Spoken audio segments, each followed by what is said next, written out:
Tokyo Olympic में भारतीय खिलाड़ियों के बेहतर परफॉर्मेंस के बाद अब मध्य प्रदेश खेल विभाग प्रदेश के प्रतिभाओं को सर्च कर अलग ओलंपिक की तैयारी कर रहा है। इसी के मद्देनजर मध्य प्रदेश में टैलेंट सर्च किया जा रहा है। अब तक पूरे प्रदेश भर से टैलेंट सर्च में हिस्सा लेने के लिए 70,000 खिलाड़ियों ने आवेदन किया है।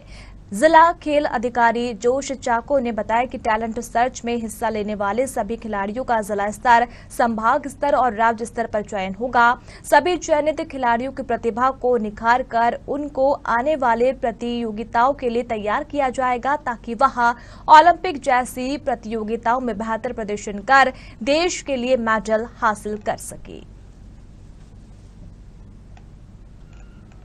टैलेंट सर्च जो स्कीम है, ये हमारी हमारी मंत्री यशोधरा राजे सिंधिया जी ने ये चालू की थी। इसमें पूरे मध्य प्रदेश में बहुत बढ़िया रिस्पांस मिला। हमारे चीफ मिनिस्टर साहब और दोनों इसके बधाई के प्राप्त हैं। हमारे जो डायरेक्टर साहब है पवन जी साहब ने भी बढ़ चढ़ के हिस्सा लिया। इसका ही परिणाम है जो पिछले साल जो हमने टैलेंट सर्च प्रारंभ की थी, उसमें 10 से 11,000 बच्चे आए थे जिन्होंने टैलेंट सर्च में भाग लिया था।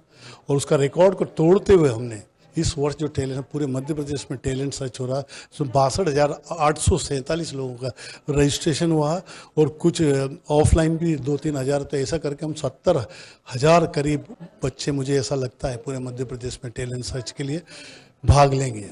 जहाँ तक भोपाल का सवाल है, भोपाल में जो टैलेंट सर्च हो रहा है उसमें हमारी एंट्री हुई थी 1547, लेकिन ऑफलाइन भी हमें मान लें 150-200, तो 1800 लोगों का टैलेंट सर्च होगा।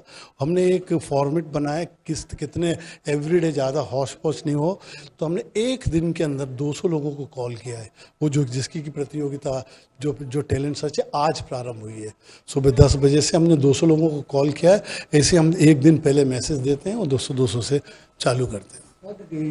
की उम्र है मिनिमम 12 से लेकर 18, और कोई आउटस्टैंडिंग बच्चा जो इंटरनेशनल नेशनल लेवल पे होता है तो वह 18 से 19 साल के बच्चों के भी जो इंटरनेशनल मेडलिस्ट उसको भी ले सकते हैं, लेकिन क्राइटेरिया में जो है एज है 12 से 18 कि मैं बताता हूँ। पहले हम फिजिकल जो ट्रेनिंग, हमारे जो बैटरी ऑफ टेस्ट है कुल मिला के 7 हैं, जैसे हाइट एंड वेट, फिर सिटअप एंड पुशअप एंड और बैलेंसिंग और 50 मीटर डैश, 600 मीटर, ऐसे करके 6 इवेंट है। उसमें बच्चे को क्लियर करना पड़ेगा। जो भी क्वालिफाइंग हमारी मार्क है उसको करने के बाद उसके बाद पूरे मध्य प्रदेश की पूरे एक मेरिट बनेगी।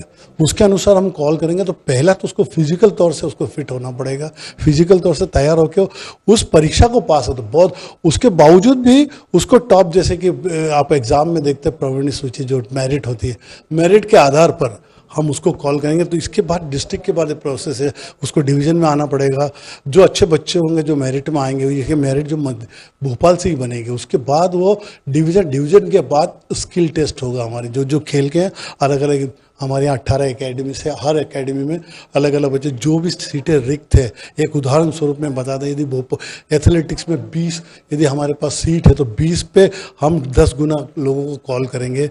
एक उदाहरण तो मुझे नहीं पता है कि कितनी सीट वैकेंट है, क्योंकि उसका इंचार्ज हमारे विकास खराड़कर साहब हैं, वो बता सकते हैं कितनी वैकेंसी। तो वैकेंसी के बाद में पहले अपने को इस दौर से, कठिन दौर से गुजरना पड़ेगा। ये बहुत अच्छा सवाल किया था आपने। खेल विभाग के पास जो चयनित होने के बाद जो बच्चा, हमारे पास जो इंफ्रास्ट्रक्चर है, आदरणीय हमारी मंत्री हमारी महाराज जो यशोधरा जी हैं, उनके नेतृत्व में हमारी जो एकेडमी है वो वर्ल्ड क्लास एकेडमी है। वर्ल्ड में इनकी कोई मुकाबला नहीं है। जैसे शूटिंग हुआ, हॉर्स राइडिंग हुआ, जितनी एकेडमी, जैसे ग्वालियर में हॉकी हुआ, तो हमारा इंफ्रास्ट्रक्चर जो है वो पूरे मध्य प्रदेश में नहीं, पूरे हिंदुस्तान की सबसे बेस्ट है। कुछ एकेडमी तो वर्ल्ड की बेस्ट है।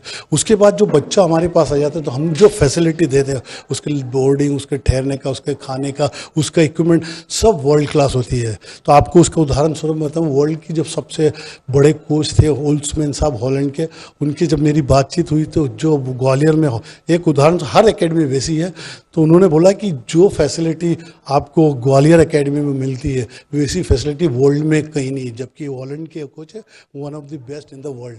तो हमारे जो बच्चे एक बार सिलेक्ट हो गए, उसी का परिणाम आप देख रहे हो। हमारे 2 विवेक सागर और जो तोमर है वो ओलंपिक में, और हमारे 8 बच्चे ओलंपिक में गए। रिया डिजाइनों में भी पिछली बार 8, इस बार भी लगभग 8। तो ये इसका परिणाम है कि जो हमारे इंफ्रास्ट्रक्चर के कारण ये फैसिलिटी को गेन।